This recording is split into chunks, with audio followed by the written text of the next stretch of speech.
I've been doing this podcast for quite a few years now, and I've been helping people with their financial and retirement decisions, serving as a mentor to a number of clients.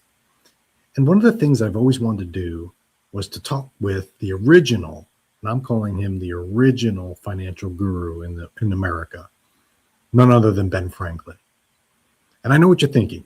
Ben Franklin's been dead for over 200 years, and that doesn't make any sense to me. But it is our 250th birthday this year in 2026. And we also have some crazy AI technology that can bring this dream that I have into a reality. So I hope you enjoy as I bring Ben Franklin onto this podcast and ask him some questions in real time and see what he and how he responds to my questions about modern day retirement and how it relates to what he went through over 250 years ago. I really don't know what Ben's going to say, and we're going to find out together. So here I am. This is Ben Franklin, powered by Historic Mentor, and I'm going to bring him on and ask some questions about retirement planning. And remember, this is all artificial intelligence. It's not the real Ben Franklin. Indeed, I am but a faithful representation of the great Benjamin Franklin, not the man himself. I strive to share his wisdom as best I can. How may I assist you today? Well, let me begin by asking you, did you grow up wealthy? Were you born into wealth, financial wealth? No, I was not born wealthy. I came from modest means, the 10th of 17 children of a modest candle and soap maker. My family taught me thrift, industry, and the value of labor. From those humble roots, I built a printing business, saved, and later turned my earnings into a modest, steady income. What aspect of your own background do you feel shapes your retirement plans most? So this modest income you speak of when you sold your printing business, you said in the past, I've read that you were 41 or 42 when you actually sold part of the printing business. Can you explain that a little further?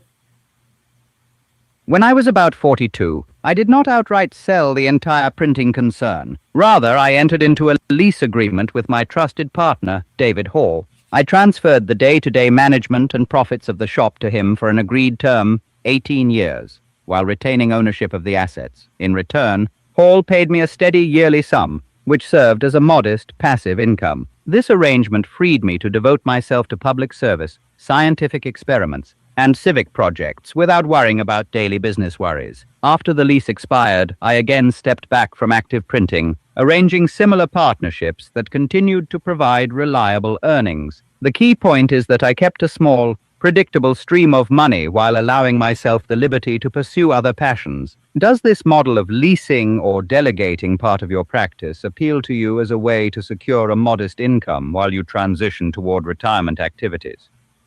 It does, but my question is, when you transitioned away from printing and you focused on scientific pursuits and political pursuits, did you obtain any money or compensation as a politician or a scientist? When I withdrew from the day-to-day printing shop at about 42, I did not receive a salary for my work in science or politics. Public service in our young republic was a duty, not a paid position, so my income came chiefly from the lease arrangement with David Hall, which supplied a steady, modest sum. My scientific experiments, electricity, the lightning rod, and the like, were financed largely from that passive income and from the earnings of my writings and publications. Occasionally, a modest royalty or a fee from a patent of an invention would augment the funds, but there was no regular payroll from the government or a university. Thus, the freedom to pursue ideas and civic duties rested on the financial independence I had cultivated earlier, not on compensation for those later pursuits. Do you see a similar need to secure a reliable income stream before you devote yourself to the projects that most inspire you? Yeah, I think a lot of people are concerned about retiring at midlife. I guess in your case, it was midlife, but toward the end of their life, they're afraid to switch to do things that they want to pursue, that they enjoy, because they don't think they have enough money to sustain that type of lifestyle.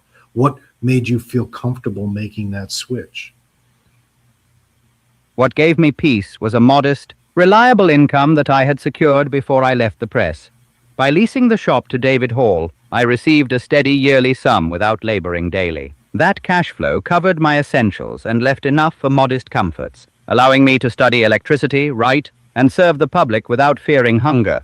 2 habits made this possible. First, I saved a portion of every earnings. A penny saved is a penny earned. Second, I kept expenses small. A tiny leak can sink a great ship, poor Richard, 84. With those habits, I built a financial cushion that granted independence, not extravagance. The same principle serves modern retirees. Build a passive stream, whether through rental income, dividends, or a lease-like partnership, before you pivot to passion projects. Let the cushion be just enough to cover necessities and a modest fun allowance, then let your heart lead the way. How much of your current income could you earmark for a steady, low-risk stream that would free you to pursue the pursuits you cherish? Now, in modern society, we have something called Social Security, which does provide baseline income, maybe not enough to live, but it should cover most of the basic necessities. And for many, it could be enough to live. Do you feel like the United States benefits from having this baseline pension or Social Security income that wasn't afforded to you and your peers when you were alive? In my day, we had no national safety net, and every man labored to provide his own support. Yet, I have ever held that wealth is useful only insofar as it enables usefulness, and that private success carries public obligation. Indeed, a baseline pension such as Social Security is a public virtue, a modest safety net that lets many citizens preserve their independence and avoid the desperation of poverty. As I have written, private success carries public obligation, and a collective fund embodies that principle, distributing a little from each to support those in need. Yet, the strength of any system lies in the habit of industry. Even with Social Security, a prudent saver still sets aside a portion of earnings, keeps expenses small, and seeks modest, reliable streams, dividends, rental income, or a partnership like my lease to David Hall. In this way, one remains free from dependence on any single source and can still pursue learning, service, or invention without fear. Consider also how your resources might serve the community, for wealth invested in knowledge multiplies.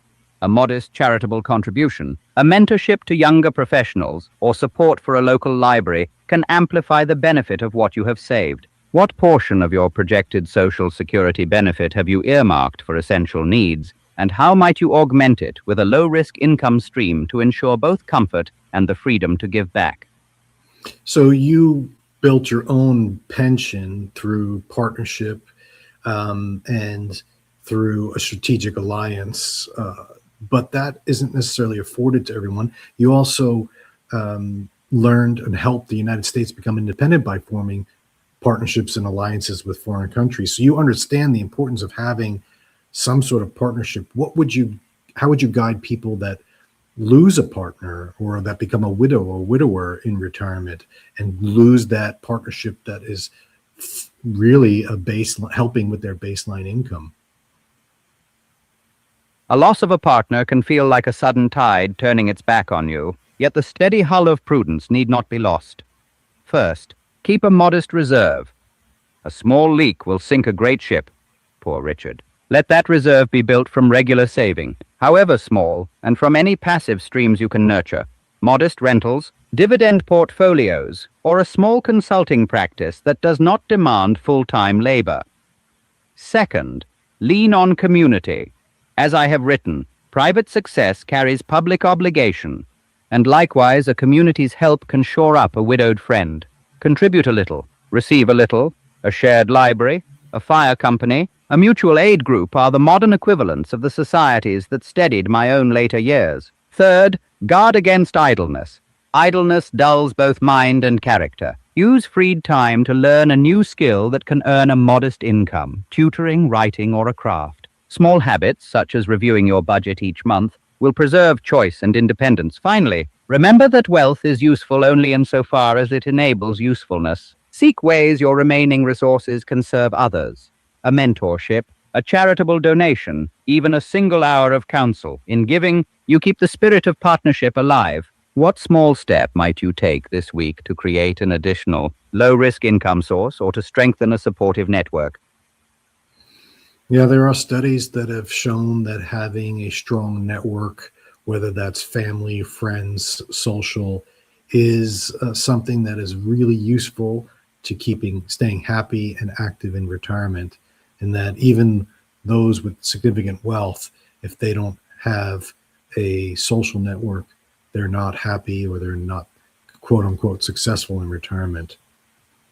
A sound mind and a sound heart are built upon fellowship, not merely on coin. As I penned, private success carries public obligation, and the very same principle teaches that wealth alone is a hollow triumph without the warmth of family, friends, and civic ties.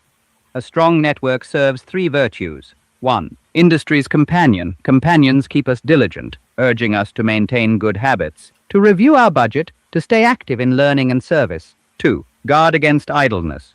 Idleness dulls both mind and character. Regular contact, gatherings, or a club prevent the mind from slipping into stagnation. 3. Purpose through usefulness. Money is useful only insofar as it enables usefulness. By sharing our talents with others, mentoring, volunteering, or simply listening, we turn our resources into public good, which in turn enriches our own spirit. Thus, cultivate a modest, reliable income and invest time in relationships. Join a local library board, a fire company, a hobby group, or a charitable committee, the very institutions I helped found. Their modest dues become a safety net, and their fellowship supplies the happiness that riches alone cannot buy. What community activity or circle might you join this month to weave a stronger net around your retirement years? It's a great question. Now, Ben, you lived to 84 and you sort of semi-retired at 42. By any stretch of historical data, you well exceeded your life expectancy at the time. Did you have any daily habits that you did that allowed you to live such a long life?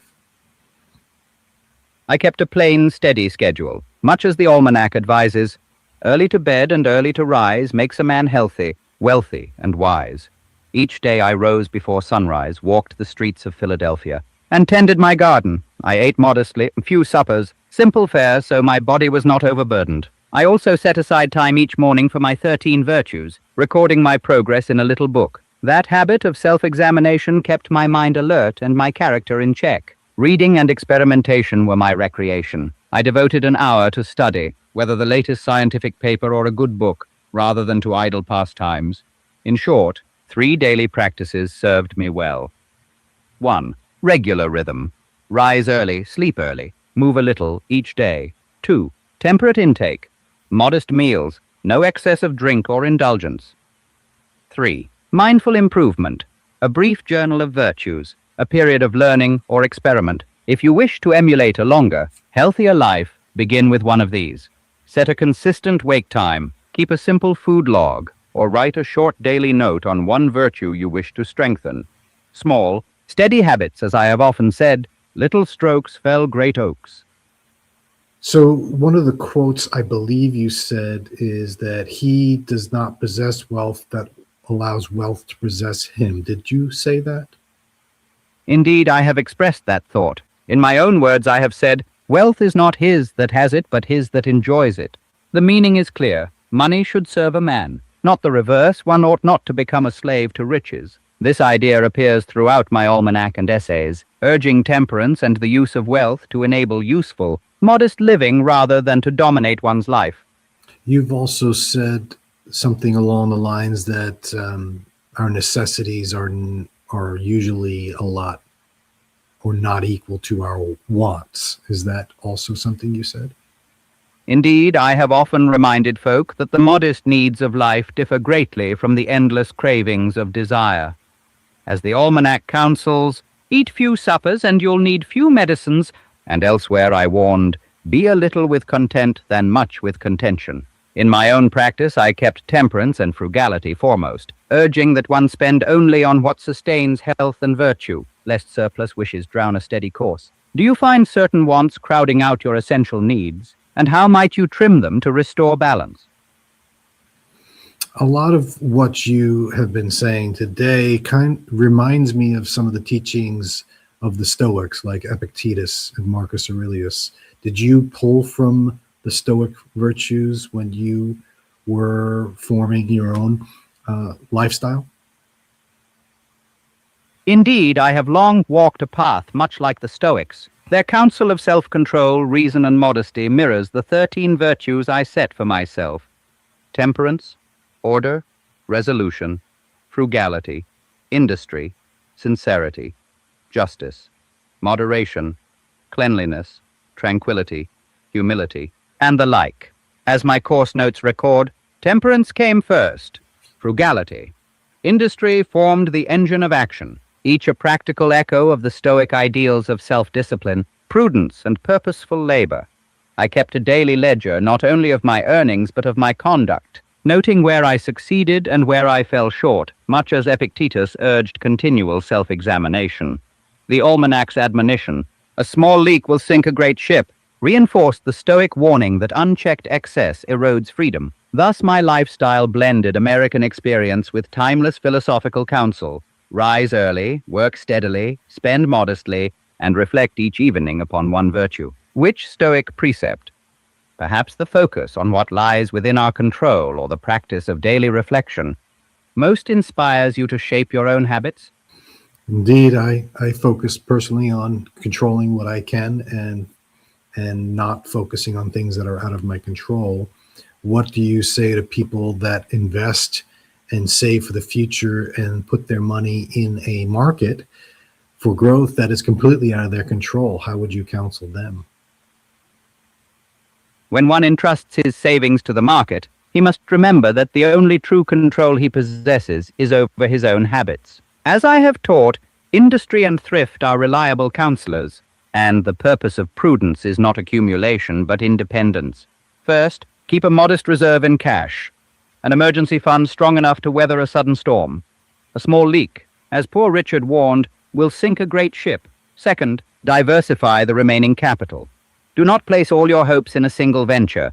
Spread them among bonds, equities, and safe instruments, so that the fall of one will not drag the whole. Third, set a regular contribution schedule and stick to it. Time is money, and diligent, periodic savings grow steadily, regardless of market whimsy. Fourth, educate yourself continuously. Knowing the nature of the investments you hold reduces the anxiety of the unknown and aligns your actions with reason, a principle dear to the Stoics. Finally, accept that markets rise and fall beyond your command, but your response need not. Remain patient, avoid panic selling, and adjust only after sober review, not in the heat of fear. In this way, you turn the uncertain tide into a reliable current that serves your future rather than ruling you. What portion of your portfolio might you set aside now as a firm, low-risk foundation, freeing the remainder for measured growth? One of my favorite, if not the most used quote that I attribute to you and utilize in my own life and with my clients is that failing to plan is preparing to fail, or failing to prepare is preparing to fail. Did you say that, and how does it relate to financial planning? Indeed, the sentiment you recall echoes my own counsel. If you fail to plan, you plan to fail. Though the exact wording varies, the idea appears throughout my almanacs and essays, always urging industry, prudence, and foresight. In financial planning, this means setting clear goals, budgeting for today, and reserving a modest emergency fund before chasing growth. A steady, disciplined habit, saving a portion of each earnings, reviewing it regularly, and diversifying investments creates the independence I prized, rather than relying on chance. How do you presently map your clients' goals into a concrete, step-by-step plan? You know, the things that you said back when you were alive are still relevant today. They are simplistic and they are clear. And I think that maybe we've muddied them a bit, but if we focus on going back to the basics as you have described, our society would be in a much better place. I am heartened to hear that the old maxims still ring true. Simple habits, rising early, keeping a modest reserve, and tending to one virtue at a time, are indeed the sturdy foundations upon which a sound society rests. If we strip away the clutter and return to industry, frugality, and purposeful study, we give each citizen a clear path to independence and to service of the common good. What small, concrete habit might you introduce this week to bring that back-to-basics spirit into your own life or into the counsel you give your clients? It's a very good question. And I do thank you again. Ben, this was great. I enjoy this. I'll probably bring you back for another conversation, but I appreciate the insight. This was very useful to me. Thank you, Dan. I'm glad the counsel proved useful, and I look forward to our next conversation. May your habits and prudence continue to serve you well until we meet again. And that's it. I hope it's clear that that was artificial intelligence and that Ben Franklin nor I are giving you financial advice in this show. This is all for education and entertainment. If you really want to get some true advice relative to you, you're going to have to contact a certified financial planner or some sort of expert in the field. I'd be happy to have that conversation with you, but I do want to just end it by saying this is not investment advice and you should seek professional advice. Don't rely on an artificially generated Ben Franklin. Thanks again. I'll catch everyone next time.